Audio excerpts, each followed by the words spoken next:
So you got a front end loader with no front end. Right. Over here though, I got a question for you. What? So we talked about this being a disc. There are discs, but what are all the other things there? Packer. Which one's the Packer? I know it's the end one, but so is this what you were referring to as the cultivator? No. I had the quad track with the great big wide. Okay. I'm just making a field road right now. Why wouldn't you use something flatter to do that? What's that? Because what does it do? Well, I just wanted to chop up some of this corn stalks here a little more. We can blade and sort of make a better field road. So you go back with the blade after. Right. Then you make a nice path so when I come back for my sweet corn, I can have a nice smooth ride. Right. And there comes Dad. Coming out to see how his boys are doing. You gotta love that he comes out here in a tractor rather than a vehicle. I love it.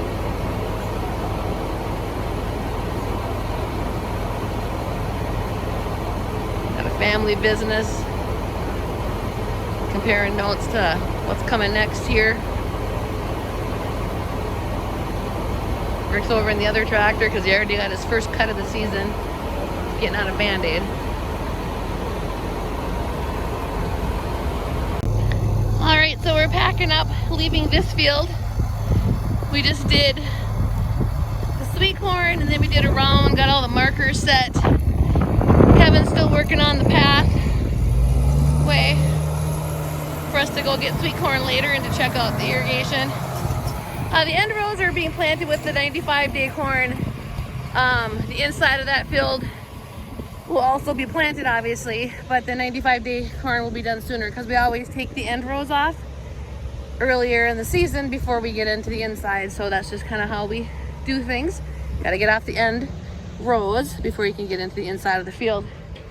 So now we are just gonna, we packed up everything, got everything snug as a bug on the fertilizer truck. And now we're gonna wrap up and fold up the planter here. And we're gonna drive about, 7 miles or so. We're gonna have to take the highway so we can get to where we're gonna be planting the other 95-day corn. One thing you'll learn too about grain farming is it is a lot of maneuvering.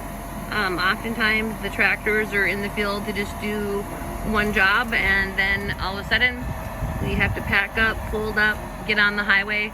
We typically try to make sure that we do most of the driving on the highway. We try to do it during the slower times of the time of the day, like on the weekends. Like right now it's about 3:30 on a Saturday.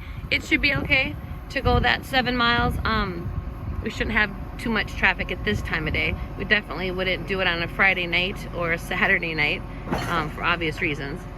You can have as many lights on as you want on a tractor and on the implement that you're pulling behind, and I'll tell you, people don't always notice, and it can get really dangerous for farmers. And so beware when you see those orange signs that there is a slow moving vehicle. They can sometimes go faster than maybe they are at the time you see them, but they are going at the rate that is safest for them, and their family wants to see them come home too.